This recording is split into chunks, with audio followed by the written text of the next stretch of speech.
Xin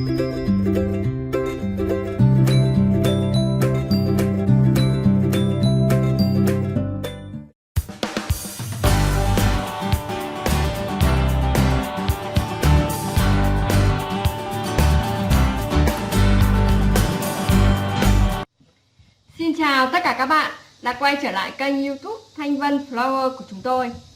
Hôm nay thì tôi sẽ hướng dẫn các bạn cái cách để chúng ta bó một bông từ giấy hàn nha các bạn.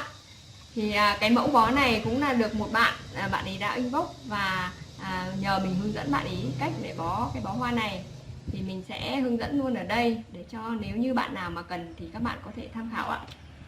Ở đây tôi sẽ sử dụng là cái giấy hàn màu đen, một nhánh lá táo, một nhánh dương xỉ màu, một bông hoa. Thì hoa ở đây tôi sử dụng đó là hoa lụa, và ở dưới tôi cắm một cái cọ điểm. Đầu tiên chúng ta sẽ cắt hoa giấy nhá. Thì giấy của chúng ta ở đây là cái khổ là 60 x 80. Thì tôi sẽ cắt, thứ nhất là tôi sẽ cắt làm đôi, sau đó chúng ta gấp lại để thành 4 mảnh.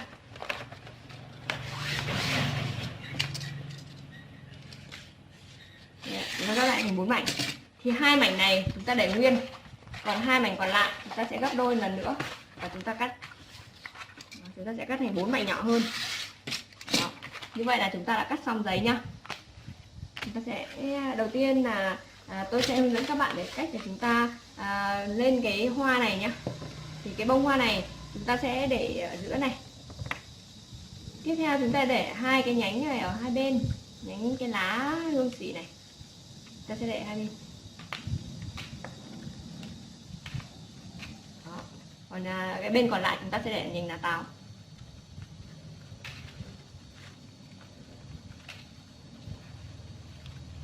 Đó. Cái hoa điểm này thì chúng ta sẽ để vào giữa. Đó. Sau khi chúng ta lên hoa thì chúng ta sẽ chỉnh sau nhá. Đây ạ. Thì cái bông hoa này chúng ta sẽ hơi quay bẻ một chút để cho nó hơi quay về đằng trước. Đó. Đây ạ, hơi bẻ cái này vòng về đằng trước thì nhìn, để khi chúng ta nhìn bó hoa là cái bông hoa nó quay cái mặt về đằng trước thì cái bó hoa của chúng ta nó sẽ đẹp hơn nha các bạn. Tiếp theo là chúng ta sẽ bó nhá. Thì hai tờ giấy to lúc nãy chúng ta cắt, chúng ta sẽ để ra đây, chúng ta gấp chéo như thế này. Đây ạ. Đó. Tờ tiếp theo chúng ta sẽ gấp chéo như vậy.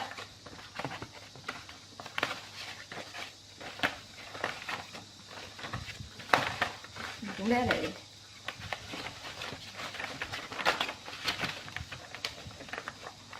đây, tiếp theo chúng ta cũng gấp chéo như thế này và chúng ta để ở đây, nhưng cái phần này chúng ta sẽ để thấp hơn nhá. Đó. Chúng ta sẽ để thấp hơn cái tờ đầu tiên một chút. Đó, như thế này. Đó, vậy là chúng ta xong. Sau đó chúng ta sẽ để bông hoa vào đây và chúng ta gấp vào, chúng ta bó lại. Cái giấy này nó cứng nên là các bạn sẽ hơi khó khăn trong cái việc mà chúng ta bóc vào nhé. Nhưng mà chúng ta bóc nhẹ nhàng từ ngoài vào, chúng ta gấp lên thì nó sẽ không bao giờ bị nhầu ở dưới. Nếu chúng ta không biết gấp thì nó sẽ rất là dễ bị nhầu. Sau đó chúng ta buộc lại.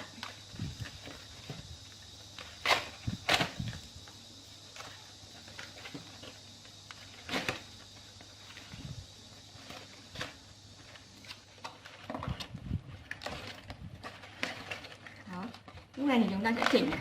Chúng ta sẽ chỉnh cho những cái chỗ phần dầu thì chúng ta sẽ chỉnh cho nó phẳng ra. Đó. Đấy là xong cái đầu tiên nhá. Tiếp theo đến cái tờ tiếp theo thì chúng ta sẽ gấp. Chúng ta sẽ gấp vào như thế này, gấp chéo như này. Và chúng ta để ở bên cạnh.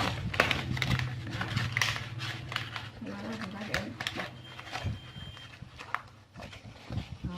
Tờ tiếp theo thì chúng ta cũng để như vậy. Tương tự như thế. Thấp hơn một chút nhé, chúng ta để thấp hơn ở bên kia một chút.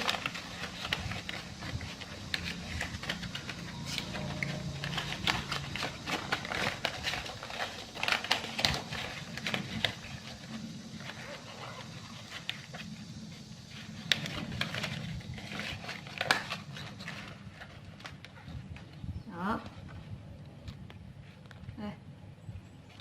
Sau đó chúng ta sẽ buộc lại.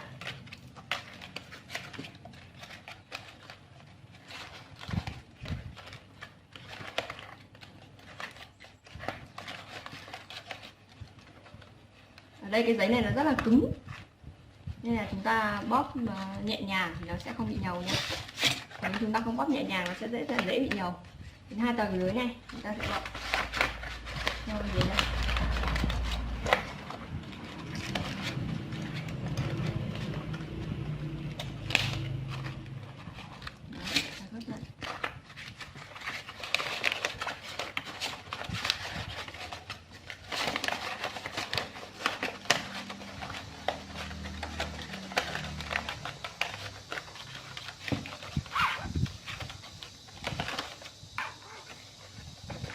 Đó, đấy là xong cái phần chúng ta sẽ buộc lại ở đây.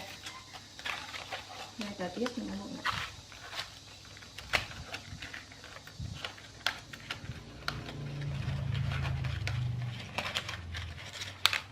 Đó.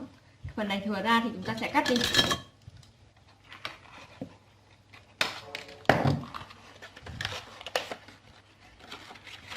Đây nhá.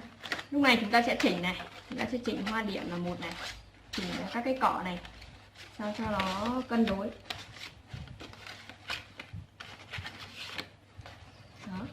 Cuối cùng là chúng ta sẽ dán nơ và chúng ta buộc tem vào, dán tem vào, buộc nơ và dán tem.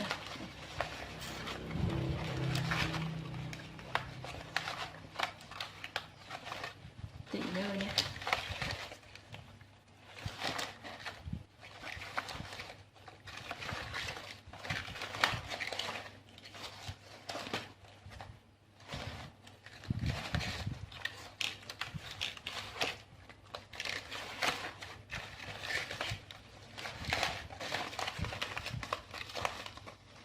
Đó. Chúng ta sẽ dán một cái tem lên chỗ này.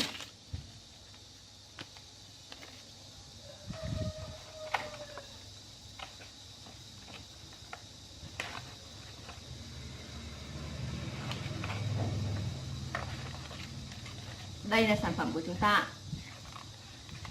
Đây nhé. Chúc các bạn có những cái tác phẩm thật là đẹp và các bạn nhớ đăng ký kênh để cập nhật những video mới nhất của chúng tôi nha các bạn. Chúng tôi có rất là nhiều những cái video mới được cập nhật hàng tuần, hàng ngày luôn ạ. Xin chào tất cả các bạn.